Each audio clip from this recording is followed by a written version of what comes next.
জাহাঙ্গীরনগরের শিক্ষার্থী রাচির মৃত্যুর ঘটনায় অভিযুক্ত রিকশা চালক আরজু মিয়াকে গ্রেপ্তার করেছে পুলিশ। তার অটোরিকশাটি জব্দ করা হয়েছে। সোমবার ভোরে জাহাঙ্গীরনগর বিশ্ববিদ্যালয় সংলগ্ন গেরুয়া এলাকা থেকে তাকে গ্রেপ্তার করা হয়।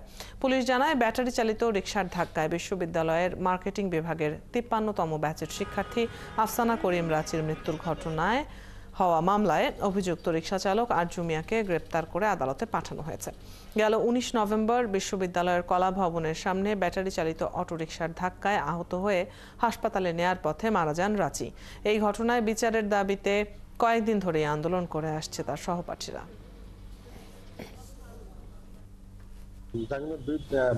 কর্তৃপক্ষ অভিযুক্ত থানায় একটি